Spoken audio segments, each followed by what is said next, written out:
नमस्कार, crime petrol देख रहे हैं आप और मैं आकाश देशवाल। उत्तराखंड में 2 दिवसीय वैश्विक निवेशक सम्मेलन का आगाज हो गया। इस सम्मेलन में देश दुनिया के 5000 से अधिक निवेशक और प्रतिनिधि शामिल हुए। कार्यक्रम का शुभारंभ प्रधानमंत्री नरेंद्र मोदी ने किया। 3 राज्यों में भाजपा की प्रचंड जीत के बाद पीएम का पहला उत्तराखंड दौरा है। वहीं उत्तराखंड के सीएम पुष्कर सिंह धामी ने अपने संबोधन में कहा कि पीएम मोदी ने यहां पहुंचकर इस सम्मेलन की शोभा बढ़ाई है। सीएम ने कहा कि इस बार राज्य में विभिन्न सेक्टर में निवेश के लिए 3 लाख करोड़ रुपए के एमओयू साइन हो चुके हैं। वहीं 44,000 करोड़ का निवेश धरातल पर उतारा गया है, जिससे लाखों लोगों को रोजगार भी मिलेगा। कार्यक्रम की शुरुआत सांस्कृतिक कार्यक्रमों से हुई। इसके बाद पीएम मोदी ने यहां पहुंचे निवेशकों को संबोधित करते हुए उत्तराखंड और यहां अपनी डबल इंजन की सरकार के फायदे गिनाते हुए निवेशकों को एक विजन दिया।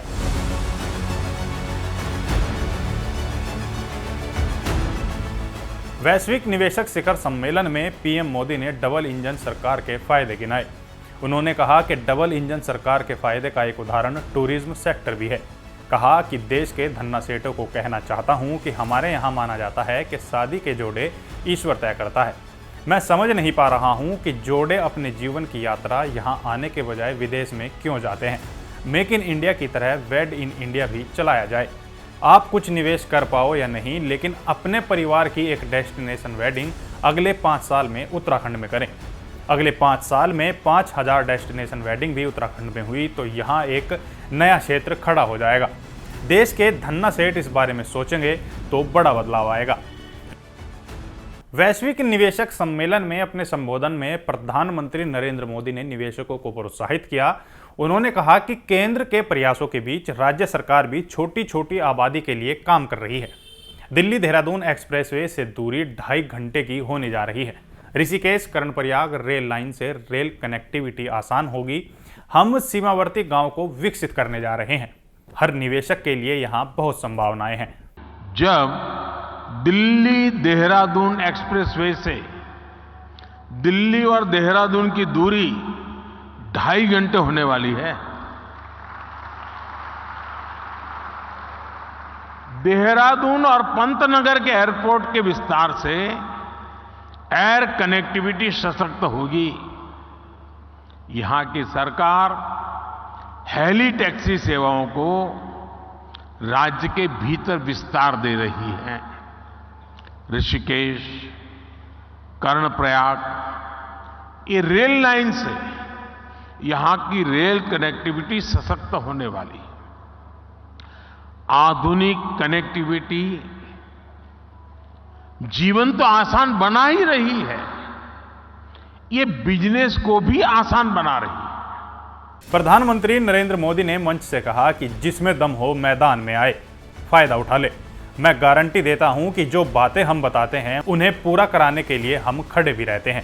उन्होंने कहा कि मेरे जीवन के एक पहलू को बनाने में इस धरती का बड़ा योगदान है।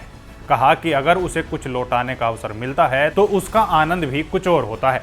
आइए इस पवित्र धरती पर चल पड़िए। आपके काम में कोई बाधा नहीं आएगी। हमारा देश नई ऊर्जा के साथ खड़ा हो सकता है। मैंने तो उत्तराखंड की भावनाओं और संभावनाओं को निकट से देखा है, मैंने उसे जिया है, अनुभव किया है। एक कविता मुझे याद आती है जो मैंने उत्तराखंड के लिए कही थी। जहां अंजुलि में गंगा जल हो, जहां अंजुलि में गंगा जल हो, जहां हर एक मन बस निश्चल हो, जहां गांव-गांव में देशभक्त, जहां नारी में सच्चा बल हो, उस देव भूमि का आशीर्वाद लिए मैं चलता जाता हूं। शिखर सम्मेलन के मंच से प्रधानमंत्री मोदी ने आगामी लोकसभा चुनाव को लेकर भी बड़ा संदेश दिया। उन्होंने कहा कि मैं देशवासियों को भरोसा दिलाता हूं कि मेरे तीसरे कार्यकाल में देश दुनिया के टॉप 3 इकोनॉमी में आकर रहेगा। अब इससे ये तो साफ है कि बीजेपी लोकसभा चुनाव को लेकर अपनी कमर कस चुकी है और कहीं ना कहीं इस सम्मेलन का फायदा जरूर उठाएगी। आपको बता दें कि इस सम्मेलन में अडानी समेत देश विदेश के कई बड़े उद्योगपति, 3 केंद्रीय मंत्री और 15 देशों के राजदूत शिरकत करने पहुंचे। इस सम्मेलन में टूरिज्म इंफ्रास्ट्रक्चर सेक्टर से जुड़े 16 प्रोजेक्ट शामिल हैं। साथ ही सुरक्षा के भी पुख्ता इंतजाम किए गए हैं। पूरे शहर की अहम सड़कों की मरम्मत और सड़कों के फुटपाथ से लेकर दीवारों पर पेंटिंग से पूरे शहर को सजाया गया है, जिससे यहां आने वाले सभी लोगों पर अच्छा खासा प्रभाव पड़ेगा।